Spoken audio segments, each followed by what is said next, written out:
As much as the Jay-Z fanboys are hoping that their idol god is found innocent, I must say Jay-Z's lawyer's recent statement claiming that Jay-Z and Diddy's relationship was purely professional and they weren't friends, to me, help expose the fact that he might just be guilty.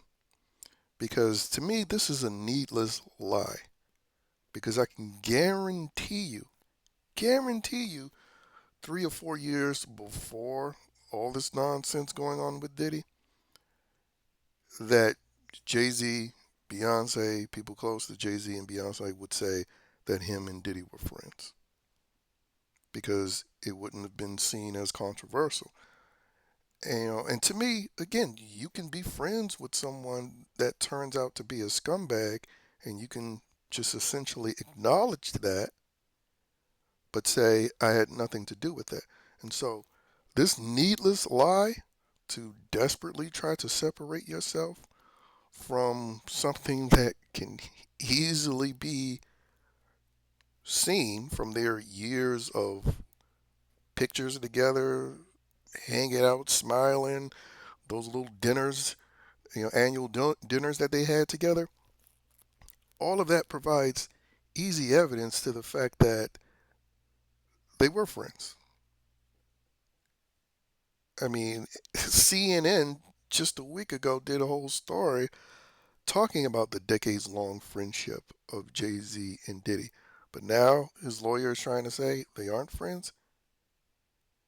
And to me, that's just a clear indication that Diddy's in trouble. And if someone's going to be offered up, like Harvey Weinstein not too long ago, then it's going to be Diddy, and Jay Z is going to be the one that they try to save. Especially with NBC News and the NFL coming out vouching for Jay Z. And what's also funny is that in these statements, they're talking about, Jay Z and his reputation when his persona is built around the fact that he is this big criminal bigwig. Like a lot of these rappers do, particularly the ones that engage in gangster rap.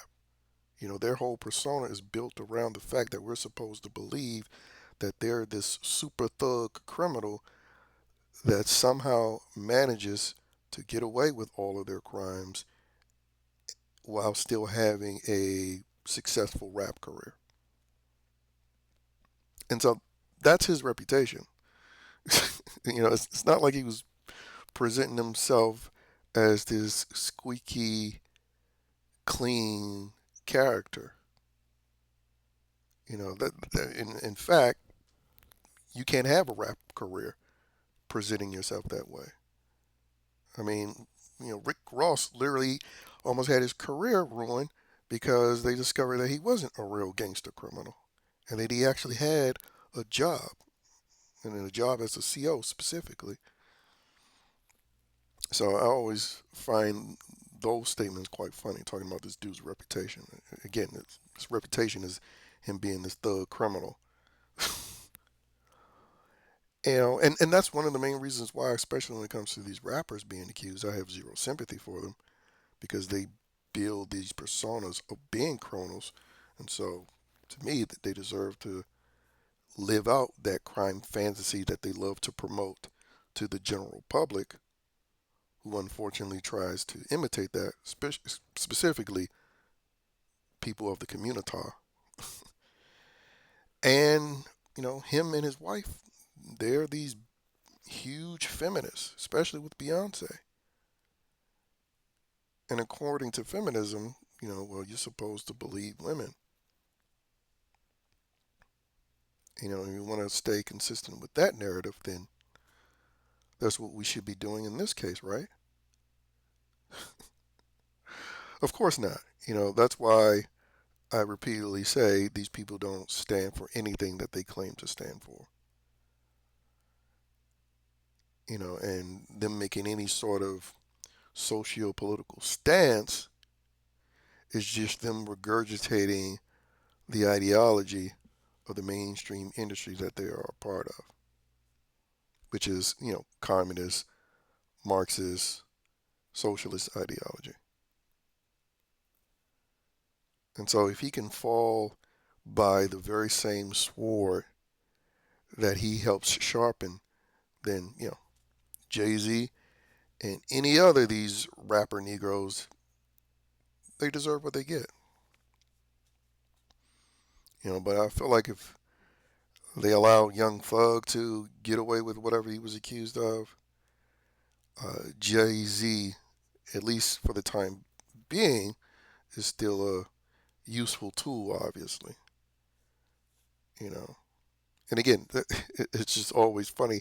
These are the very same people that instantly wanted to believe any woman that accused Trump of something. But especially if they're Negroes, they're Jay Z fanboys. All of a sudden, oh, they all lying. They all lying. They trying to sabotage the black man. Please, this Negro was knee deep involved in this system. Talking about boycott the NBA or NFL in one breath, but then have a partnership who's protecting you with the NFL in the next breath. Get out of my face with that nonsense. But leave it to low IQ Negroes and libtards in general to consistently believe that these fools aren't a part of this system that they claim to fight against. But anyway, his lawyer's statement about him and Diddy not being friends to me was a needless lie that just further helped expose the fact that he's trying to quickly evade a relationship that he knows could tank him, which to me sounds like guilt more so than innocence.